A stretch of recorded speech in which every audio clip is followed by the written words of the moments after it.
Hey guys, Emmanuel here, and all of you guys probably about now know about the phone I've been reviewing, or in the reviewing process of, the BLU Studio Touch. I've been tweeting about it, I've been teasing a video, I even made a first impressions video like a month or two ago, and after that long time using the phone, I'm finally ready to make a video on it, so that's what this video is. So, this phone is a $100 phone from BLU. I repeat, $100. $100. Anyways, this phone is amazing. Let's see how it performs. So this phone is pretty impressive for $100. You get an all aluminum build, a great the design doesn't even look that bad, honestly.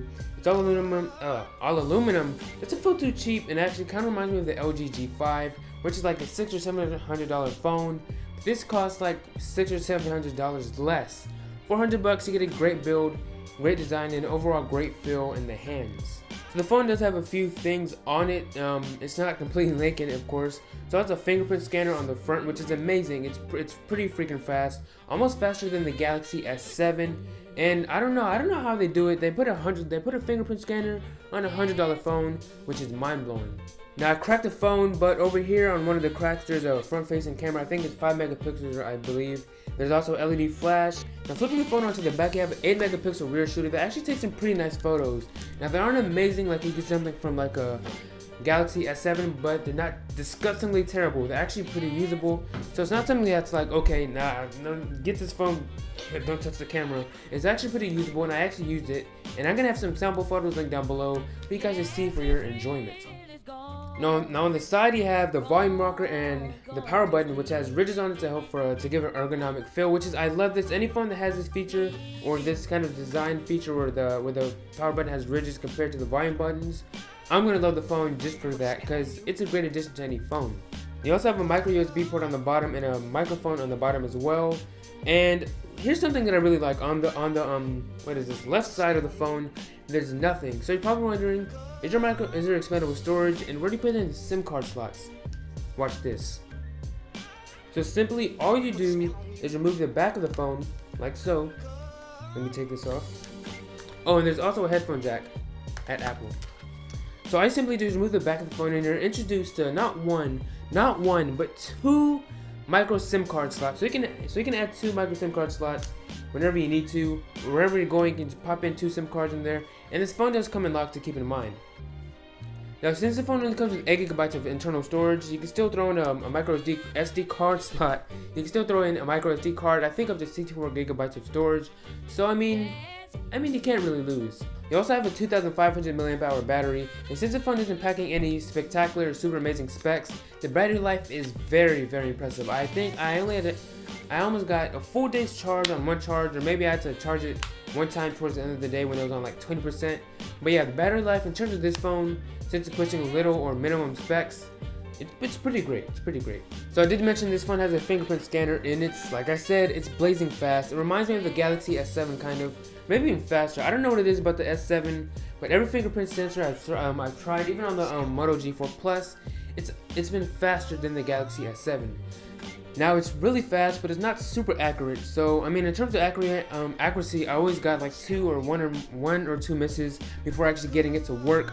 But I don't think it's really that bad. And and you can actually unlock it from when the phone is off, which you can't do on the Galaxy S7, which I wish you could do.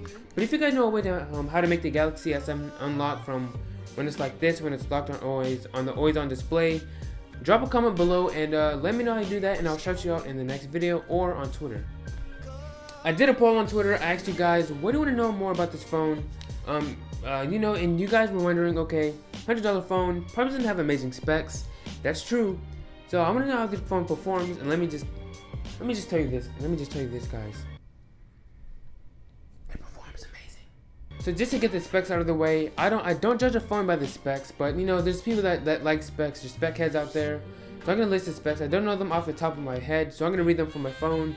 So excuse this part. So this phone has a 5-inch 720 by 1280 IPS display, quad-core MediaTek MT6735P, clocked at 1 GHz processor, a Mali T720 GPU, 1 GB of RAM, 8 GB of storage with expandable storage, as I mentioned, up to 64 GB, which is correct. An 8 megapixel f2.0 rear camera, 5 megapixel front camera, and a 2,500 mAh battery. So performance is really fast. It's nice and snappy.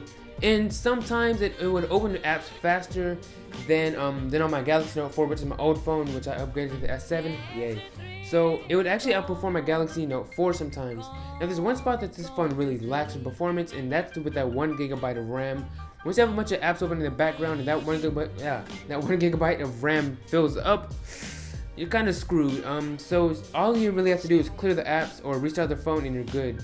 But I don't know if I'm really supposed to be saying this, but BLU is releasing a 2GB model of this phone soon, so hopefully that kind of helps with the RAM issues. And another thing that really helped with the performance is that this thing is running near stock Android. I haven't really tried stock Android, so I don't really know how it really is. I've tried the Moto G4 Plus, and that thing is amazing. Video coming soon. But the software on this is pretty much like stock Android. There's no nasty skin on there. Comes with a few bloatware apps that I really don't like myself, but just throw them in the folder, ignore them, and you're good to go. So in my opinion, this is a great buy for $100. I don't know what they're doing over at BLU, but if they have widgets from Harry Potter back at Hogwarts working on the phone, I mean, you guys keep doing your magic, because whatever you guys are doing at BLU, producing amazing phones for amazingly cheap prices, you guys are over there killing it. So keep that up, BLU. Love your phones. And anyways, guys, that's it for this video. I'm gonna have a lot more BLU videos on this channel because, you know, they're now working with me, which I'm excited to have them on board because, God, their phones are amazing.